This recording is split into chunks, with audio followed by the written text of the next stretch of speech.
Tonight, President Donald Trump making big moves when it comes to immigration policy and his deportation agenda. From how the IRS uses personal information to the services provided for unaccompanied minors in immigration proceedings. The administration is cutting funding to a program that provides legal help to thousands of unaccompanied immigrant children, including many here in Colorado. Denver 7's Brandon Richards spoke with local immigrant advocates about the impact this will have on those children and their families.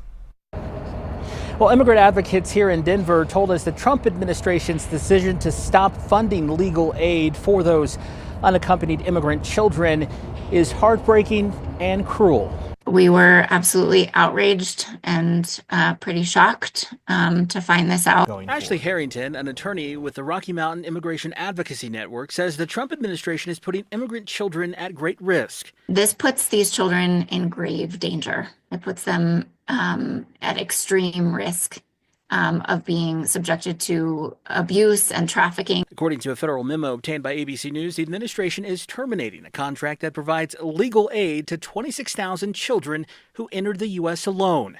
Harrington says it means many children will be without a lawyer by their side at immigration hearings. It's impossible for a child to do on their own, and it's absolutely cruel that that's what the government is asking them to do. Federal data shows only 56% of unaccompanied children have attorneys right now.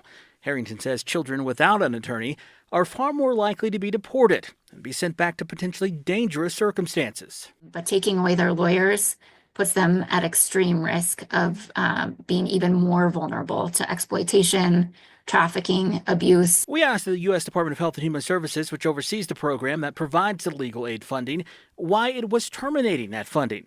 A spokesperson sent a one-sentence response saying the department continues to meet the legal requirements established by federal law. Federal law says they must make every effort possible to provide legal representation to the children, but this move means the government will no longer provide funding for that effort. We are committed to not abandoning our clients. The Rocky Mountain Immigration Advocacy Network receives federal funding to provide help to 170 immigrant children in Colorado and vows to continue that work despite the funding going away.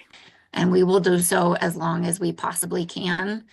It's urging people to contact their members of Congress in hopes it will get the administration to change its mind. In Denver, Brandon Richard, Denver 7. Over 6,000 unaccompanied children have been sent to Colorado in the past 4 years, most to live with relatives as they await immigration proceedings.